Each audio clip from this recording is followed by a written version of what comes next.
The Discovery. Commander Elena Reyes stood at the observation deck of Outpost Sentinel-9, gazing at the distant stars that dotted the blackness of space.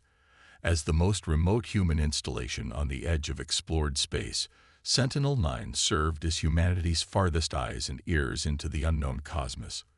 Elena had volunteered for this assignment, seeking solitude after the loss of her husband in the Mars colony disaster.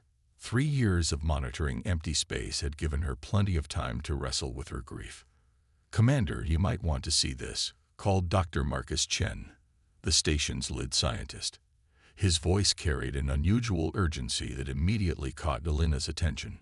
She made her way to the command center, where Marcus hunched over a console, his fingers dancing across holographic displays. The room's dim lighting cast a blue glow over his concentrated face. "What have you found?" Elena asked, leaning over his shoulder. "A signal," Marcus replied, not looking up. "Unlike anything we've ever detected before." Elena studied the readouts. The signal was indeed peculiar, a complex mathematical sequence repeating at regular intervals, originating from a region of space 78 light-years away where no known celestial objects existed. "Natural phenomenon?" she asked, though she already suspected the answer. Marcus shook his head. "No way. These are prime number sequences, followed by what appears to be coordinates. And there's more. Embedded within the pattern are complex mathematical equations that seem to describe." He paused, swallowing hard. "A warning." For 12 hours, they analyzed the signal, bringing in the station's entire scientific team. Dr. Aisha Okafor, their linguistics specialist, identified patterns that suggested language, deliberate communication. "It's artificial," Aisha confirmed, her eyes wide with excitement and apprehension. "Someone or something is trying to communicate with anyone who might be listening." Elena's mind raced. In all of human history, despite decades of searching, no definitive proof of extraterrestrial intelligence had ever been confirmed. Until now.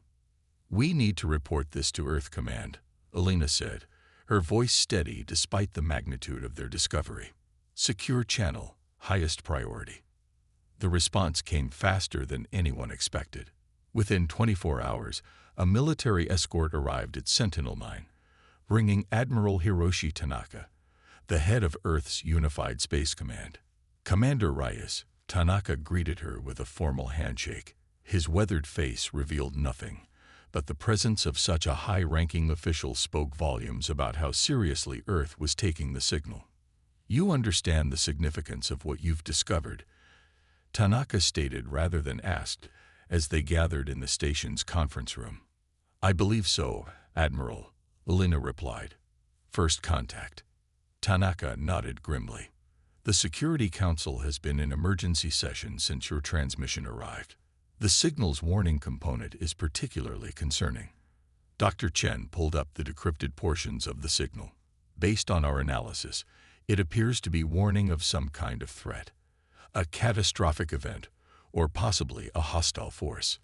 The mathematical descriptions suggest something capable of consuming entire star systems. And they're asking for help." Elena asked, surprised. If a civilization advanced enough to send such a signal across vast interstellar distances needed assistance, what chance did humanity have? "That's how we've interpreted it," Aisha confirmed. "The signal contains what appears to be specifications for modifying our propulsion systems to reach them faster." Admiral Tanaka's expression darkened. "Which means they've been observing us, studying our technology." A chill ran down Elena's spine.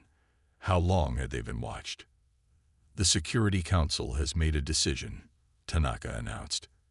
"Humanity will respond. We're assembling a fleet. Every spacefaring nation is contributing ships and personnel. It will be the largest expedition in human history."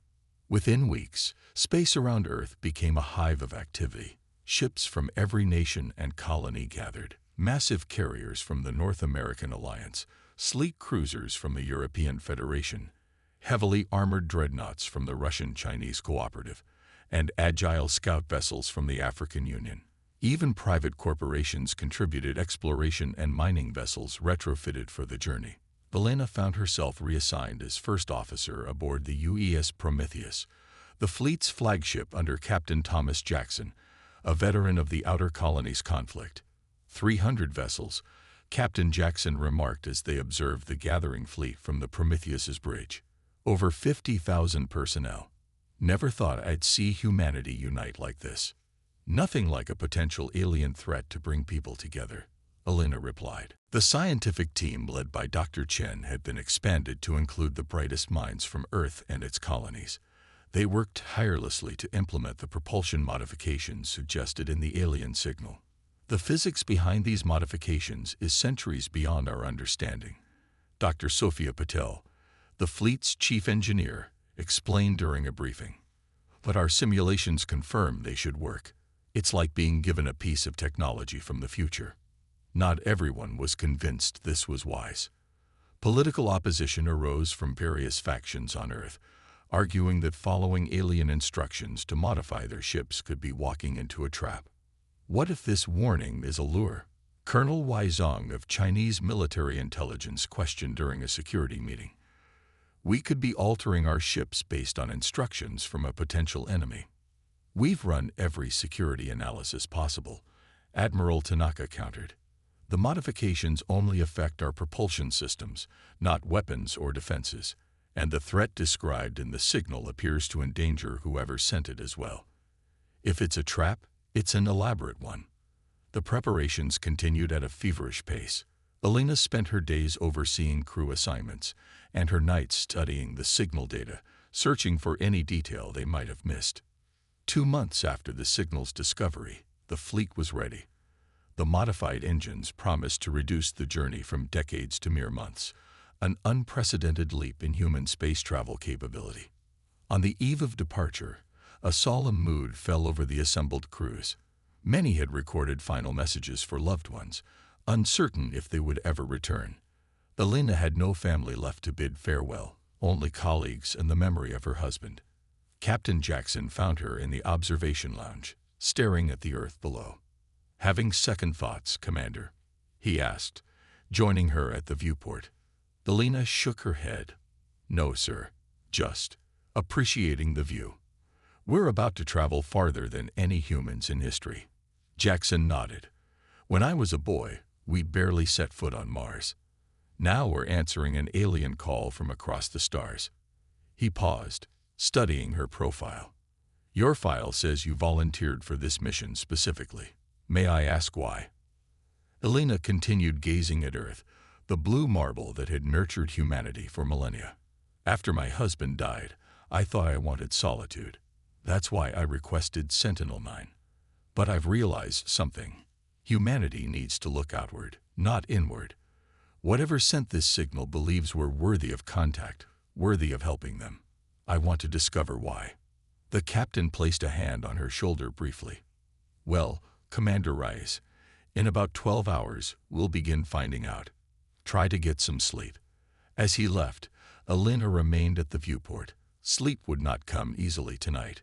Humanity stood at the precipice of its greatest journey, venturing into the unknown to answer a call from the stars. The following morning, the fleet departed in a carefully choreographed sequence. The modified engines engaged, creating ripples of blue energy as each ship accelerated beyond conventional speeds. As the Earth shrank to a pale dot and then vanished entirely, Elena felt a mixture of trepidation and exhilaration. Whatever awaited them at the signal's source would forever change humanity's place in the universe. The journey had begun. First contact. 4 months into their journey, the fleet had settled into a rhythm. The modified propulsion systems functioned beyond expectations, though engineering teams worked continuously to manage the strain on the ship's structures. The vastness of space and the monotony of travel wore on the crews, but the knowledge that they were making history kept morale from crumbling entirely. Commander Elena Rice stood on the bridge of the Prometheus as the ship prepared for its final jump. The navigational display showed their target, a star system previously unknown to human astronomers, where the mysterious signal originated. All ships reporting ready, Captain, Elena announced, reviewing the fleet status. Captain Jackson nodded. Very well. Signal the fleet to prepare for synchronized jump on my mark. He paused, meeting Elena's gaze. History awaits us, Commander. The jump sequence initiated, and Elena felt the familiar disorientation as space seemed to fold around them. When the sensation passed, the fleet emerged into an unremarkable yellow star system with 6 planets. Sensors immediately detected the signal, now stronger than ever, coming from the 4th planet. My God, breathed Lieutenant Kira Yoshida at the sensor station. Captain, you need to see this. The main view screen shifted to show the 4th planet, or what should have been a planet. Instead, they saw a massive artificial structure orbiting in that position, roughly Earth-sized but clearly constructed. Its surface featured geometric patterns that pulsed with blue-green light. Is that a Dyson sphere? Dr. Chen asked, his voice barely above a whisper. Not quite, replied Dr. Petal. It's not encompassing the star, just occupying a planetary orbit.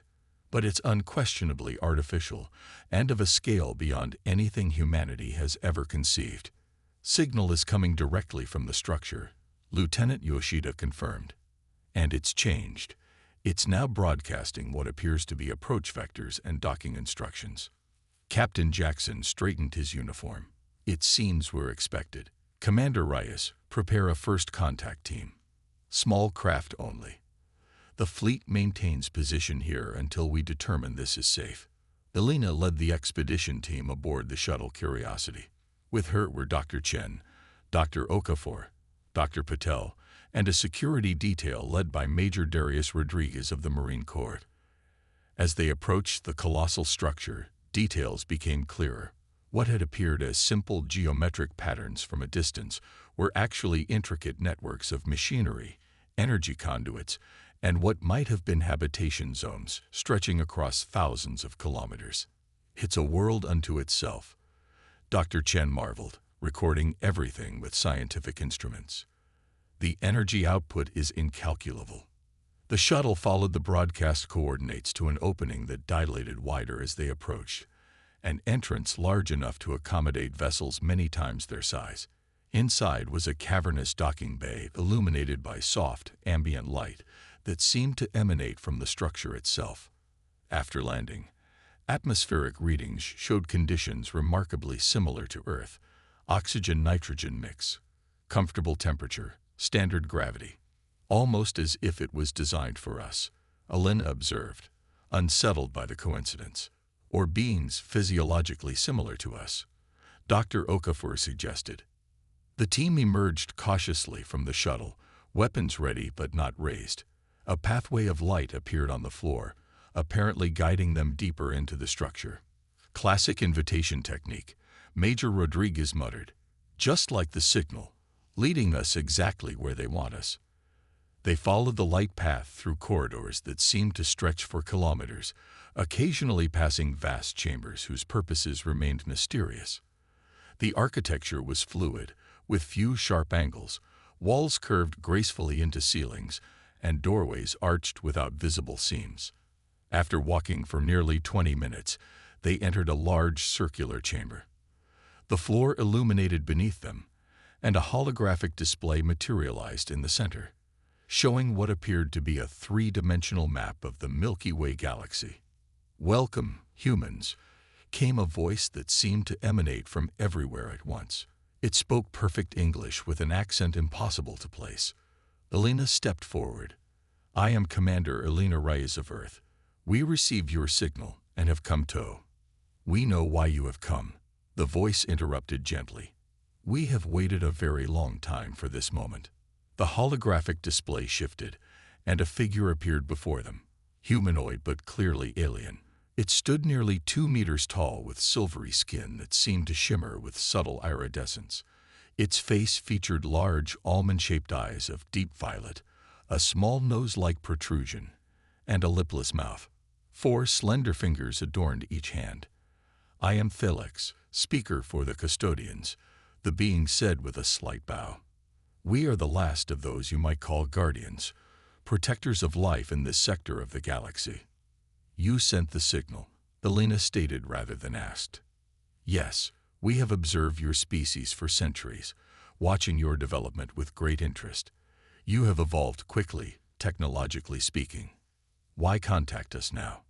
Dr. Chen asked. And what is the threat your signal warned about? Felix gestured, and a hologram shifted to show a dark, nebulous mass moving through space, consuming everything in its path. We call it the Void. It is not a species or a civilization, but something more akin to a cosmic infection, a self-replicating nanite swarm that consumes matter and energy to expand itself. The hologram showed planets being reduced to nothing as the dark mass enveloped them. The Void was created millennia ago by a species attempting to develop the ultimate weapon. They lost control of their creation, and it consumed them first, before spreading across stars and systems. For thousands of years, we custodians have contained it, but our numbers have dwindled. We are failing. And you think humans can help? Major Rodriguez asked skeptically. Our technology is primitive compared to. He gestured at the vast structure around them. Technology is not what makes you valuable, Felix replied. It is your adaptability, your creativity, your unpredictability. The Void has analyzed and countered all standard defensive strategies.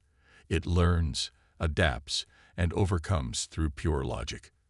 But humans, the alien's mouth formed what might have been a smile. Humans are wonderfully illogical. Elena narrowed her eyes. You want us to fight your battle because we're unpredictable. Not exactly, Felix clarified. We want an alliance. Our technology with your innovative thinking. The custodians have fought defensively for too long.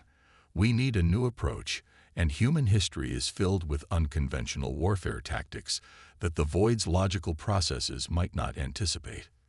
The team exchanged glances. The implications were enormous. Humanity, barely spacefaring by galactic standards, being asked to join an ancient civilization to fight a threat beyond comprehension. The Void will reach your region of space within a century, Felix continued. You can choose to prepare alone, or we can work together. We offer knowledge, technology, and protection.